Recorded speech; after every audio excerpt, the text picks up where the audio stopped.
Alright guys, this is going to be the final installment on Eric Ehler's HO Scratch Build Engine House.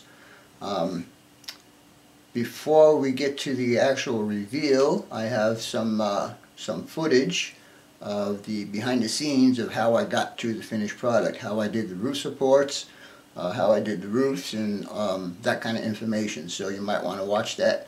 I got a feeling this is going to be a long video, so sit back, grab yourself a beer, cigarette, or whatever, and enjoy it. But anyhow, the building behind me, the Smith Pipe and Steel that you see, was the inspiration that I had to do what I did on Eric's build. This building was done about 3 years ago.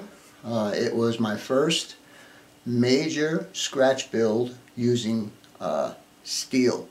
I mean, like, you know, I-beams and different kinds of trusses and stuff like that.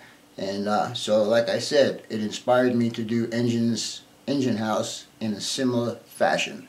So anyhow, stay tuned for the behind the scenes footage first, and then we'll pick it up right after that, and I'll do the reveal and show you all what I have done to the model. So stay tuned, and we will be right back. I just wanted to add this little piece in here just to give you an idea of what's inside the Smith Pipe and Steel. There's an overhead crane in there, and all the trusses and all that stuff. This structure took me 5 weeks to build. Anyhow, see you at the video. Bye. Alright guys, welcome back to another Vinny Built Structures video. This is going to be a bonus behind the scenes clip that a couple of my subscribers had asked for, and I'll explain what I'm doing. I have mentioned several times throughout the series that the foundation is where everything starts. Well, the foundation is important, but the project also needs a skeleton. So I intend to build a kind of like a skeleton or framework for Eric's engine house. And I will be using a lot of this 294 angle, and I will be using a lot of 278 I-beam, and also a lot of 276 I-beam. Eric, so if you're wondering what I needed all that extra money for, this is what it's for. So let's get on over to the work table, and I'll show you what's going to be happening. Alright, so stay tuned and we'll move it down to the table.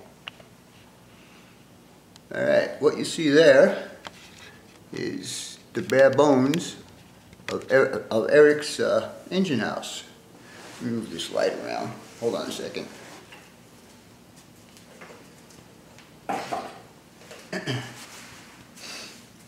So what I intend to be doing is giving this place a skeleton. These are the monster beams that will be a support, and they will go across like this. And then I will take these short beams, or the smaller beams, and they will run across like this. So when I get done, this is how the roof is going to get supported. We got one more here. Anyhow, I'm not an architect or an engineer or anything like that. I'm just putting this together the way it would look good, in my opinion. There also will be stanchions going up. I'm going to get you a better view of this. Be going up the wall like this. And there'll be one for every cross beam. There'll be one beam that goes down. And Eric was worried about from the very get-go that he wanted his roof removed. Anyhow, the roof will be removed in sections. The first part will be the flat cover, which you'll be able to take off and put aside, and expose all the steel work. Or when this is completed, you'll be able to just lift this out and put it on the side, but the stanchions on the walls will remain. Also going to put some stanchions down to the floor in this section, and they will have little concrete bases. So anyhow, pretty simple method. All I'm going to do is glue all of these guys onto the cross beams, and we'll go from there. So stay tuned and we'll start the procedure. Alright guys, I thought I'd just throw this into this video here. I just want to show you what's involved for materials that I have used on Eric Ayler's scratch build HO engine house. These are all the paints I used, and down here are the different adhesives, and plus a couple of small bottles of paint. Evergreen, these are 40 thousandths thick and 40 thousand spacing metal siding, and it's 12-inch by 24-inch, 2 of those. And then we'll move down to the rest of the evergreen stuff, and you can see here, this is everything that I have used on Eric Ayler's build. And I used a half a pack of the metal siding.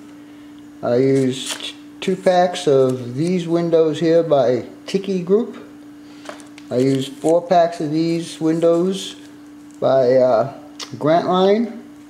And so you guys can see what's involved here. There's 22 or 24 packs of evergreen products here. I told you I was going to make evergreen millionaires. Anyhow, just thought I'd let you guys know what's involved in doing a build as big as the one I'm doing for Eric. Stay tuned and we'll get back to a little bit more of the video. Alright guys, I'm back and I'll show you what's going on here. As you can see, I have everything laid out the way I want it. Like I mentioned earlier, I'm not an architect. I'm just doing what looks good to me. No matter how much measuring you do, a good friend of mine from the land down under says the best tool you have for measuring stuff and to see if stuff is square or not is your eyeballs. So basically, this is all put together using my eyeballs. Now, like I mentioned, I don't know, let's see if I can zoom in here a bit. Okay, under each one of these cross pieces, there'll be a stanchion that goes from here down to the floor.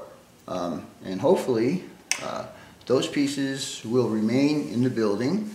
I also intend to put stanchions going down to the floor in this section. And like I mentioned earlier, they will look like similar to this. Let me back the camera up a bit. It will look similar to this, and I just might paint these yellow as a safety precaution. So basically, right now, all I need to do is glue all of this together, and hopefully, like I said, when I'm done with it, I'll be able to just come here and just lift it out and put it to the side, and Eric can do whatever work he wants to do inside. Anyhow, the paint color I'm using is the closest thing I can come to like a rust color. Will be that cinnamon that I've been using on a couple other projects. I think it's going to be good. It's going to break up all the colors just nicely. So stay tuned and we'll be back shortly. Alright guys, as you can see, I went ahead and secured everything. I put a couple extra bracing in here to keep it from wiggling around a little bit. And Eric, check this out, man. Look at that. So you can take this and put it on the side and do whatever. When you put it in, you need to put this side in first, push back on it, and then push it down. This corner way up in here is notched out for the splice joint that I have, so this can only go in one way. Anyhow, the next stop for this is going to be the paint shop, and then we'll start putting the inside of this build together. Be back in a little bit. Bye. Alright guys, this is where I got up to right now, and for this section right here I'm waiting for more material.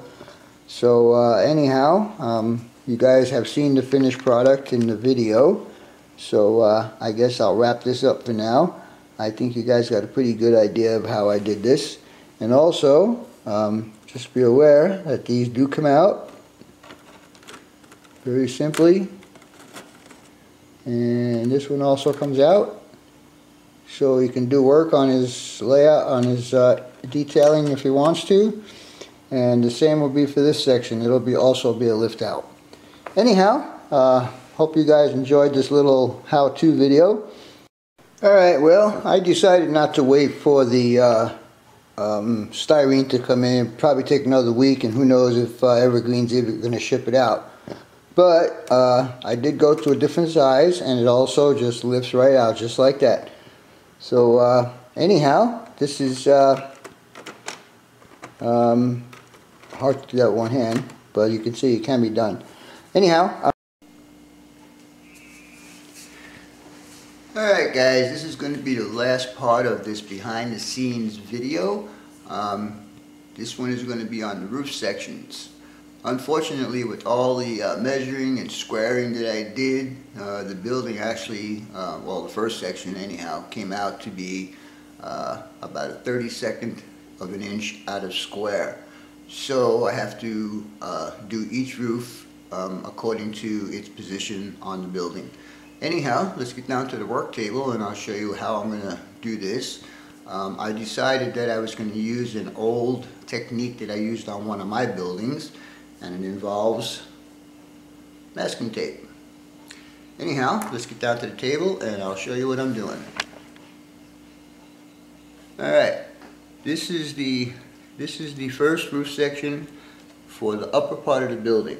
And what I'm going to do is I'm just going to lay out a bunch of masking tape, and after the masking tape is down, I'll paint it, and I'll get kind of like a textured finish. So I already squared it out. If you could see, let me get you zoomed in here a bit. Move the camera around. I already drew a square line here, and I already prepared the top. I give it a light sanding so that tape sticks. So what we'll do is we'll take the first one and we will run it according to that line. Now the tape I'm using is not to scale. It's about 5 feet wide, but I think once it's on there and all done, it'll be okay. And I'll just scribe it there, and then I'll just lay the next piece down right alongside that one.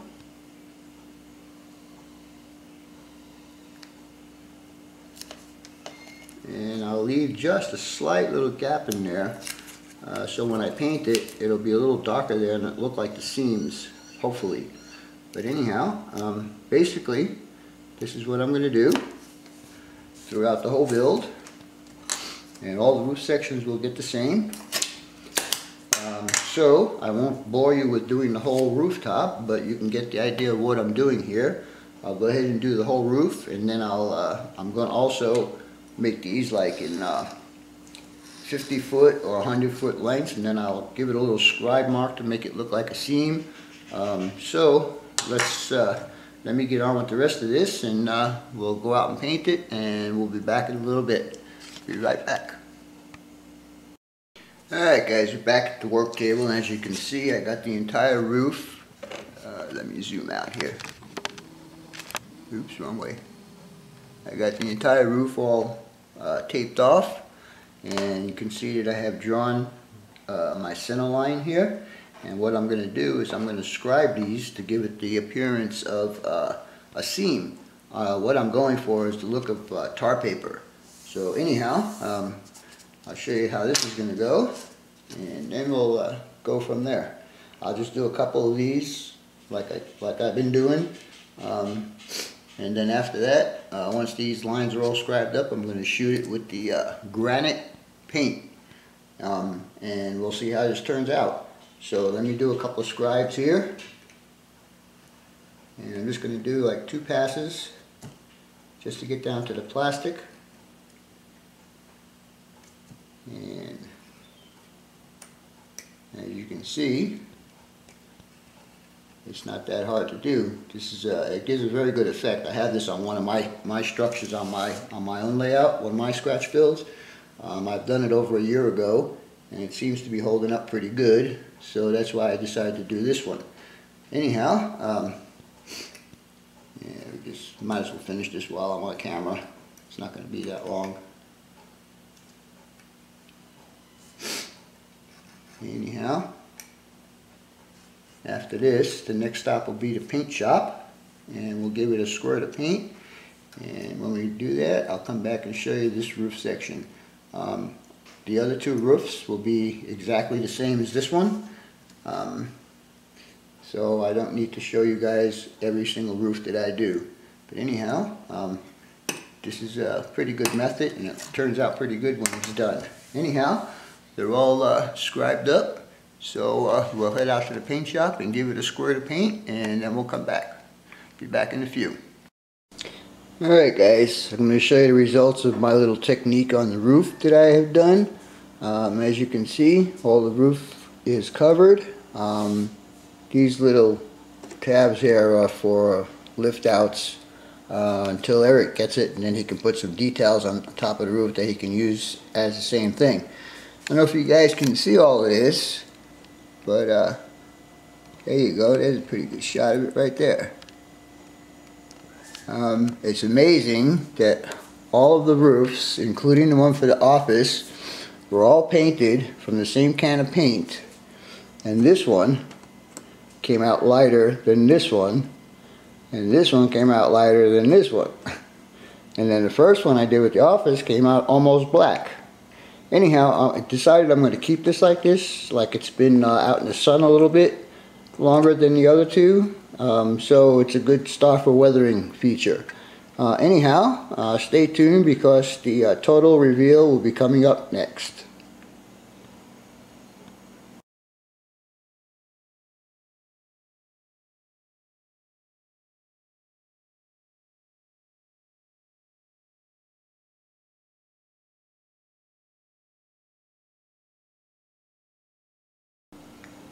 Alright guys, we're going to pick this up from the roof section of the video.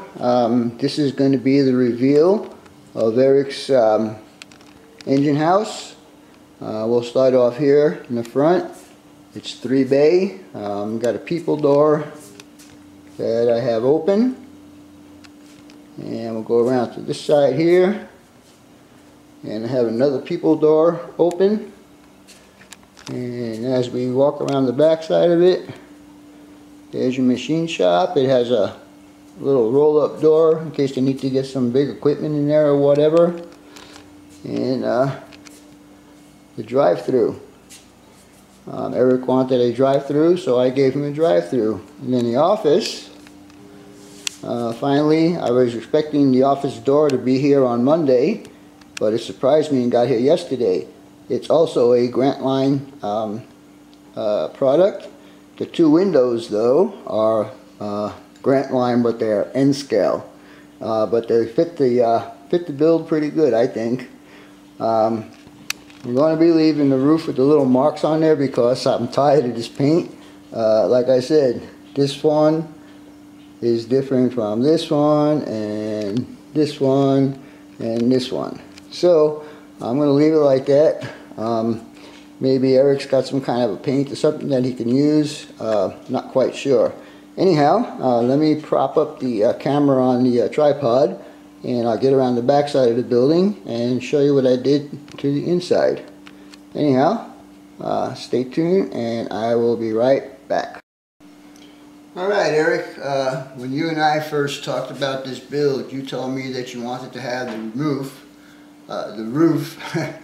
removable so you can do some detail work on the inside of the building. Well, I accommodated you on that part, and I'll show you how everything is done inside the building here.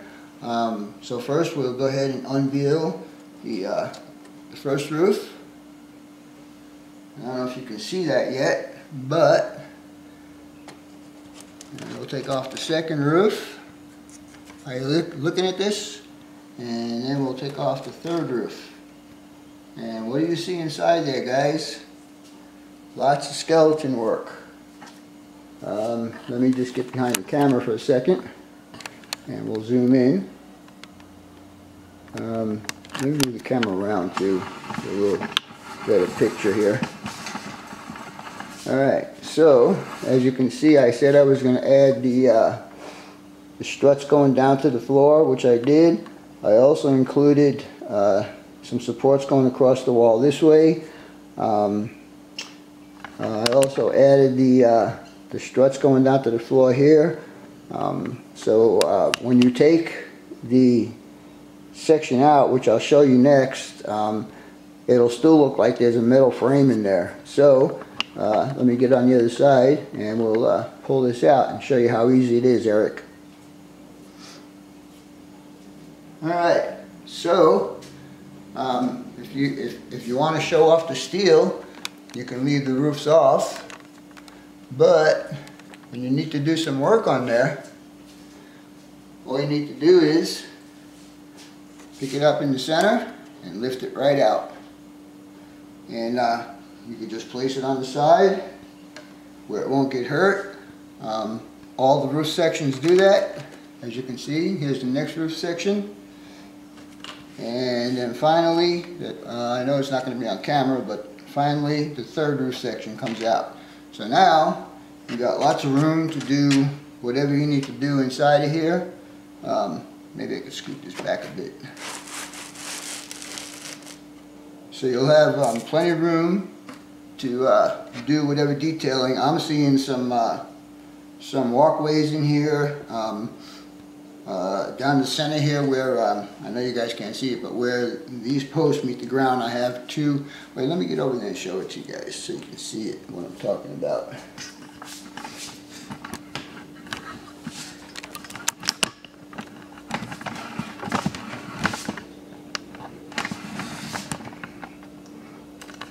You guys can see the two yellow lines I have coming down here, the safety lines, where I could see a bunch of tools in there like welding machines, acetylene tanks, and so on and so forth. But anyhow, just to show you how easy that was, it's just as easy going back together. So you can start with any one of the roofs that you want to start with. The upper one,